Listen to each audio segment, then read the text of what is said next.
Hello friends, welcome back to my channel Rekha 786। अगर आपके घर पे भी इस तरह के leggings, T shirt, top, trouser वगैरह पड़े हुए हैं बिल्कुल बेकार, तो ये वीडियो आपके लिए है। तो वीडियो में अंत तक बने रहिएगा और वीडियो को फुल एंजॉय कीजिएगा। तो चलिए मैं इसे बनाना बता रही हूँ कि मैं ये क्या बनाने जा रही हूँ। बहुत ही बेस्ट आइटम बनने जा रहा है, तो आप लोग वीडियो को स्किप बिल्कुल भी मत कीजिएगा। इस तरह से पुराने कपड़े का रीयूज करके मैंने बहुत ही बेस्ट आइटम बनाया है। तो सबसे पहले मैंने लिया ये टी शर्ट और इसकी 1-1 इंच की इस तरह से पट्टियां मैंने कट कर ली हैं। जितने भी टी शर्ट है, लेगिंस है, टॉप है, ट्राउजर है, उन सभी में से इस तरह से 1-1 इंच की पट्टियां हम कट कर लेंगे। इस तरह से सारी पट्टियों को कट करने के बाद देखिएगा ये बहुत ही बेहतरीन आइटम बनकर के रेडी होने वाला है। अगर आप लोग मेरी वीडियो को जरा भी पसंद करते हैं तो please like, share and subscribe और हाइप करना तो बिल्कुल भी मत भूलिएगा। बेल आइकन को जरूर प्रेस कीजिएगा ताकि मेरी आने वाली हर वीडियो की नोटिफिकेशन आपको तुरंत मिल सके और आप मेरी वीडियो को एंजॉय कर सके। इस तरह से जितने भी छोटे बड़े मेरे पास होजरी वाले कपड़े थे, इस तरह के स्ट्रेचेबल कपड़े थे, उनके छोटे बड़े सारे कपड़ों से मैंने पतली पतली ढेर सारी स्ट्रिप्स इस तरह से देखिए कट कर ली है। बहुत ही इजी है, ये आसानी से कट हो जाते हैं। कपड़ों को कट करने में कोई भी डिफिकल्टी नहीं होती है। इन छोटे पार्ट से भी मैंने देखिए इस तरह से कट करके सारे पीसों को रख लिया है। 1 इंच चौड़ी मैंने रखी है। आपको जितना भी चौड़ा या पतला पट्टी कट करना हो उतना चौड़ा पतला आप पट्टी कट कर सकते हैं। इसमें किसी प्रकार का कोई बाउंडेशन नहीं है। आप अपने पसंद के अकॉर्डिंग, अपने कपड़े के अकॉर्डिंग, पतला है आपका कपड़ा या मोटा है, उस हिसाब से आप पट्टियां कट कर सकते हैं। मैंने ये एक ट्राउजर भी लिया जो कि बिल्कुल डिस्कलर हो चुका था। ये बिल्कुल किसी काम का नहीं था, किसी को देने लायक भी नहीं था। इसके भी जितने ये मोटे वाले पार्ट थे मैंने इनको कट करके निकाल दिया है। जो बिल्कुल मुलायम वाला पार्ट है उसी से हम पतली पतली पट्टियां इस तरह से कट कर लेंगे। देखिए 1-1 इंच की। ऊपर के साइड में जितना भी लंबा पतला है जो भी है उसे वैसा ही रहने देंगे और इसी तरह से हम पट्टियां इसकी भी निकाल लेंगे। देखिए ये पट्टियां आप रेडी हो चुकी हैं। सारे ही कपड़ों में से कट कर लेंगे और फिर इसे खींच करके इस तरह से एक डोरी की तरह हम इसे रेडी कर लेंगे। सारी पट्टियों के जहाँ पे ज्वाइंट है वहां पे इस तरह से कट कर लेंगे और इसे खोल करके इस तरह से खींच लेंगे तो ये बिल्कुल डोरी की तरह रेडी हो जाएगा। जितना अधिक स्ट्रेचेबल आपका कपड़ा होगा उससे वर्क करने में उतनी ही आसानी होगी और बहुत अच्छे से ये वर्क करेगा। तो इस तरह से सारे ही कपड़ों की मैंने इस तरह से खींच करके लंबी लंबी डोरियां रेडी कर ली हैं। इसके बाद मैंने लिया ये बास्केट, बर्तन रखने वाली ये टोकरी है। ये तो सभी के घरों में अवेलेबल होती ही है, तो मेरे घर में ही भी इसी तरह से ये टोकरी पड़ी हुई थी, तो मैंने सोचा क्यों ना इसी का यूज करके एक बहुत ही बेहतरीन खूबसूरत सा आइटम आप लोगों के साथ बना करके शेयर किया जाए ताकि इससे आप लोगों को भी कुछ हेल्प हो सके। मैंने सिर्फ और सिर्फ अपना एक आइडिया शेयर किया है। मैंने लिया है बहुत ही मोटा वाला एक मजबूत सा धागा और जो इसमें 1-1 कड़ी बनी हुई है, 1-1 जाली, उस 1-1 जाली में मैंने 2-2 बार इस तरह से धागे को लपेटा है।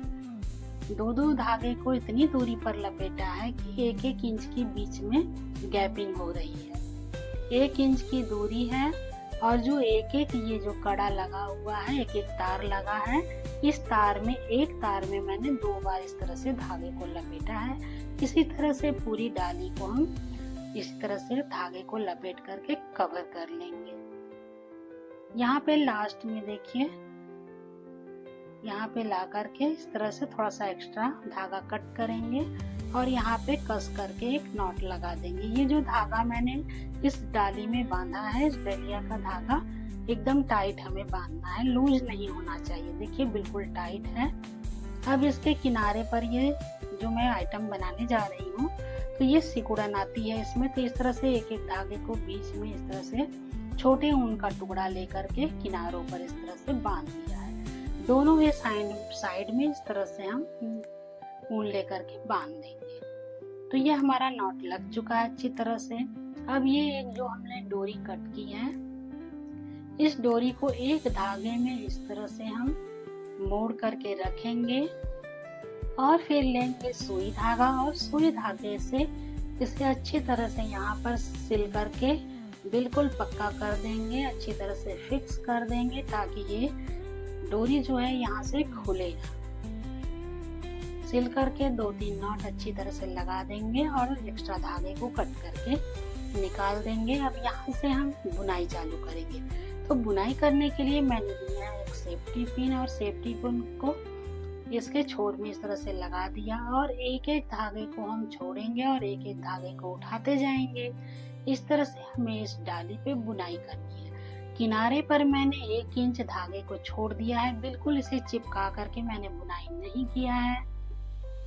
1-1 इंच किनारे पर छोड़ देंगे और एक धागे को छोड़ेंगे, एक को उठाएंगे, एक को छोड़ेंगे और एक को उठाएंगे। इसी तरह से लास्ट तक हम पूरा कर लेंगे। फिर वहीं से हम वापस हो जाएंगे। तो जिस धागे को हमने छोड़ा था उसे सेफ्टी पिन में लेंगे और जिसे लिया था उसे छोड़ देंगे। यही प्रोसीजर हमें बार बार रिपीट करते हुए जहां तक हमारा ये धागा है इस डलिया में, पूरा इस डलिया में हम इसी तरह से बुनाई करेंगे।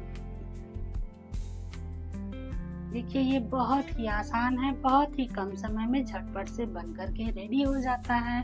इसमें कोई भी मेहनत नहीं है क्योंकि सिलाई मशीन क्रेसिया तो सबके घर में अवेलेबल होता नहीं है, बट ये सेफ्टी पिन तो हर घर में अवेलेबल होती है, हर हाउसवाइफ के पास होती है। तो इस सेफ्टी पिन से आप बहुत ही बेहतरीन आइटम बना करके रेडी कर सकते हैं। और घर में जितने भी पुराने कपड़े हैं जैसे कि टी शर्ट हो गया, लेगिंग्स हो गई घर में और ट्राउजर वगैरह हो गया, तो इनके कपड़े जो पुराने हो जाते हैं वो बिल्कुल यूजेबल होते हैं, किसी काम के नहीं होते। पोछा भी बनाएंगे तो कितना बनाएंगे उसका हम, क्योंकि आजकल तो रेडीमेड पोछे से ही हम सभी लोग खड़े पोछा लगा लेते हैं। तो ये कपड़े बिल्कुल बेकार हो जाते हैं। तो इसे कहीं हम फेंक भी नहीं सकते हैं, किसी को दे भी नहीं सकते हैं क्योंकि कलर वगैरह निकल जाते हैं। तो ये बहुत ही बेहतरीन आइटम है और मैंने बहुत ही अच्छा आइडिया आप लोगों के साथ शेयर किया है। देखिए जहाँ पे हमारा कपड़ा खत्म हो गया है वहाँ पे एक इस तरह से स्ट्रिप्स को लिया है, उसे मोड़ करके कट किया और एक दूसरे के ऊपर पट्टी के ऊपर रखते हुए इस तरह से ज्वाइंट कर लिया है। एक दूसरे के होल के ऊपर, दोनों पट्टी के होल के ऊपर होल को रखा और उसमें से पट्टी को होल में से निकाल दिया। तो ये पट्टी बहुत ही अच्छी तरह से ज्वाइंट हो गई है। अब इसी तरह से हम अगला कलर लगा करके बुनाई करेंगे, जिसमें जितने भी कलर मैंने कटिंग किए थे सारे ही कलर मैं इसमें लगाऊंगी ताकि ये बहुत ही कलरफुल बन करके रेडी हो और देखने में काफी खूबसूरत लगे और बिल्कुल मार्केट जैसा लगे कि लोग पूछे कि हाँ आपने इसे कैसे बनाया है, देखने के बाद कोई भी तारीफ किए बिना रह ना जाए। इस तरह की दरी, कालीन, कारपेट मार्केट में बहुत ही ज्यादा ट्रेंड में है इस समय और लोग बहुत ज्यादा इस तरह के दरी बनाना सीखना भी चाहते हैं। तो इसलिए मैंने ये आइडिया आप लोगों के साथ शेयर किया है। ये वाली दरी की जो डिजाइन मैंने बनाई है ये इस समय काफी ट्रेंड में है। बहुत से लोग इसे चारपाई पे बनाते हैं, तो मैंने सोचा कि चारपाई तो हर किसी के पास होती नहीं है। मैं अपना आइडिया इस बर्तन वाले डाली के साथ आपके साथ शेयर कर रही हूँ, शायद आप लोगों को इससे कोई हेल्प मिल जाए। तो जितना भी बड़ा आपको दरी बनाना है तो उसके डबल साइज का आपको ये धागा लपेटना होगा, तभी आपका कारपेट जा करके आपको बड़े साइज का आपके लिए बन पाएगा। यानी कि 5 इंच चौड़ी और 10 इंच लंबी अगर आपको ये कारपेट दरी या डोरमेट बनानी है तो उसका दोगुना आपको चौड़ाई और लंबाई लेना होगा। जैसे कि 5 इंच चौड़ाई है तो 10 इंच चौड़ी कोई भी चीज लेनी होगी चौड़ाई में और 10 इंच मैंने लंबाई, जैसे आपके कारपेट की 10 इंच लंबाई रखनी है तो उसके हिसाब से 20 इंच उसकी लंबाई होगी, तब जाके आपका 5 बाई 10 का कारपेट दरी या जो भी आप आइटम बनाएंगे वो या मैट बनाएंगे वो आपके हिसाब से आपके साइज का बन करके रेडी होगा। मैंने यहाँ पे थोड़ा सा टाइट बुनाई कर दिया था, तो इसलिए यहाँ पे मेरी दरी थोड़ी सी सिकुड़ गई है। आप जब भी बुनाई कीजिएगा तो बिल्कुल हल्के हाथों से किनारों पर जहाँ से हमें मोड़ना है वहाँ पे हल्के हाथों से आप दरी को यानी कि कपड़े को मोड़ेंगे तो इतना सिकुड़न नहीं आएगा। ये डलिया काफी बड़े साइज की थी, फिर भी आप लोग देख सकते हैं कि बनने के बाद ये कितना पतला सा बन करके रेडी हुआ है।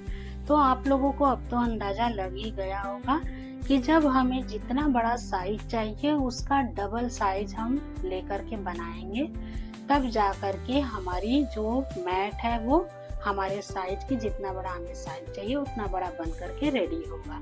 और बिल्कुल हल्के हाथों से किनारों पर कपड़े को मोड़ेंगे तो इसमें सिकुड़न बिल्कुल भी नहीं आएगी।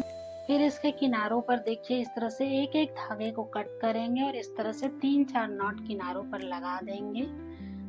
सारे धागे को इकट्ठे कट नहीं करना है वरना इसके धागे जो हैं वो मिस हो जाएंगे, तो फिर नॉट करने में बड़ी दिक्कत होगी और इसके खुलने का डर हो जाएगा, ये खुलने लगेगा। तो इसलिए एक एक धागे को कट करेंगे और इस तरह से 3-4 नॉट लगाते जाएंगे। तो ये बहुत ही अच्छे से सफाई के साथ बहुत ही खूबसूरत आइटम बन करके रेडी हो जाएगा।